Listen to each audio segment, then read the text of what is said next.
Hello and welcome to Warrior Maven, the Center for Military Modernization. Very significant conversation today in light of the nuclear threat posed by Putin and the Russian military.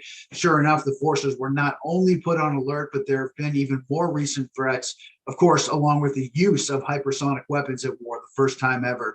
Here to talk about this is a very gifted expert, Mr. Peter Huessy.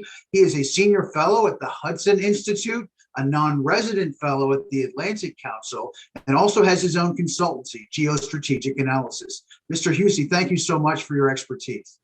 Thank you, Kris, for inviting me. It's an honor to talk with you today.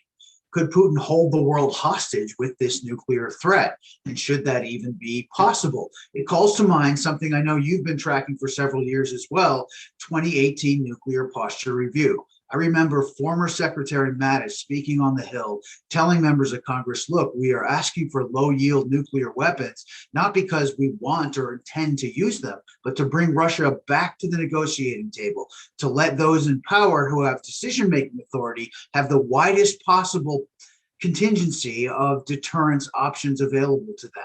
And of course, that review called for a submarine-launched nuclear-armed cruise missile, a lower-yield variant of the Trident II D-5, as well as other potential avenues of adding options to commanders.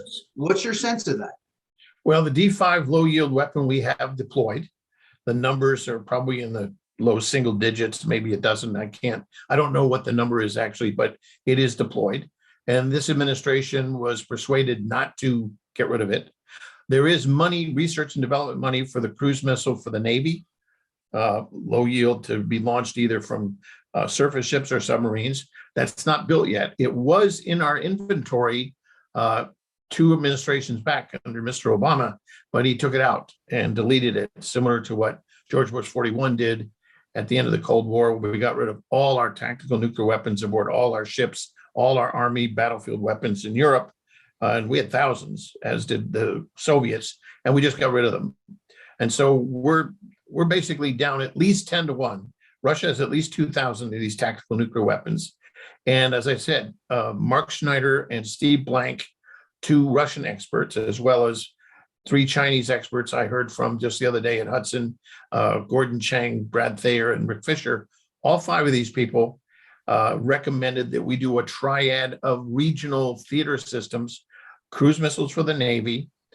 We have airplanes, and then INF treaty is gone, so we can do missiles with that range, and we can make them nuclear armed, similar to what we deployed under President Reagan, the Pershings and Glickums.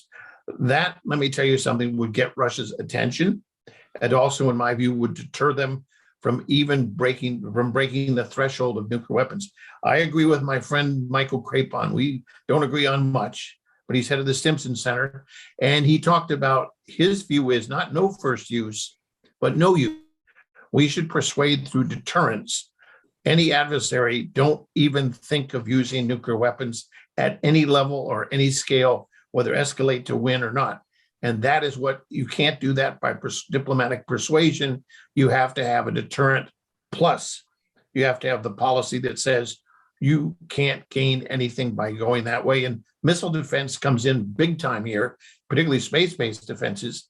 And as you pointed out, a missile from Kaliningrad can get to the Ukraine or Poland in minutes, and it can be hypersonic type speed.